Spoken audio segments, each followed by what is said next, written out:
আমরা কি মরিচের গুঁড়া খাচ্ছি, না রং খাচ্ছি, না গাছের ভুসি, না অন্য কিছু খাচ্ছি?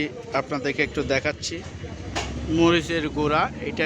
এটা হচ্ছে চট্টগ্রামের যে বাকলিয়া এলাকায় ময়দার মিলের মরিচের দৃশ্যটা দেখেন। এগুলো হচ্ছে মরিচের সাথে রং, কাপড়ের রং, এই রং দেখতে পাচ্ছেন।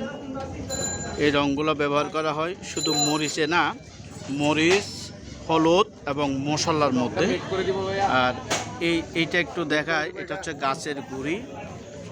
গাছের গুঁড়ির মধ্যে তারা এই এক ধরনের রং মিক্স করে এটা আসলে হলুদের মতো তারা তৈরি করেছেন। এই একটু দেখেন, এই যে দেখেন মরিচের গুঁড়া হয়ে যাচ্ছে। গাছের গোড়া এবং রং দিয়ে এই মাত্র তৈরি হয়েছে মরিচের গোড়া। এগুলো আমরা খাচ্ছি। আসলে দেখেন, দেখেন এগুলাই খাচ্ছি আমরা। যদি একটু দেখাচ্ছি। আর মরিচ হচ্ছে এটা,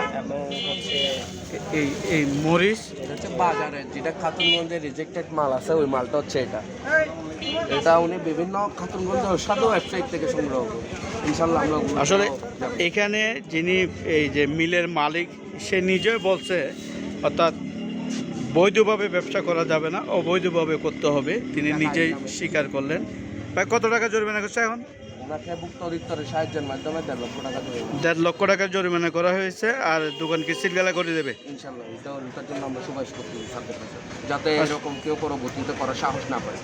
আসলে এটা হচ্ছে শিক্ষার্থীরাই গতকাল এই মিলটি তারা এখানে আসছিলেন এবং এসে তারা তালা মেরে দিয়েছেন। এবং মেরে দেওয়ার পরে আজকে এই সেনাবাহিনীর সহযোগিতায় আজকে ম্যাজিস্ট্রেট অর্থাৎ জাতীয় ভোক্তা অধিকার সংরক্ষণ অধিদপ্তরের কর্মকর্তারা এসে আজকে ফ্যাক্টরিটি সিলগালা করে দেওয়া হয়েছে এবং তাদের জরিমানা করা হয়েছে। দেখেন আসলে আমরা খাচ্ছি কি, এটা দেখলে মরিচগুলো দেখলে আসলে বিভিন্ন বাজার থেকে যে নষ্ট মরিচগুলো তারা সংগ্রহ করে এখানে নিয়ে আসা হয়, সেই মরিচ কিন্তু তারা মেশিনের মাধ্যমে তারা গুঁড়ি করে বিভিন্ন রং মিক্স করে তারা এই বাজারে বিক্রি করছেন। মানুষের স্বাস্থ্যের জন্য খুবই ঝুঁকি এবং মানুষের যে রোগবালা ক্যান্সার পর্যন্ত হতে পারে। চিকিৎসকরা বলছেন এই ধরনের মরিচের গুঁড়া বা মরিচ, হলুদ, মশলা। তো এ পর্যন্তই। ভালো থাকবেন, সতর্ক থাকবেন, সাবধানে থাকবেন।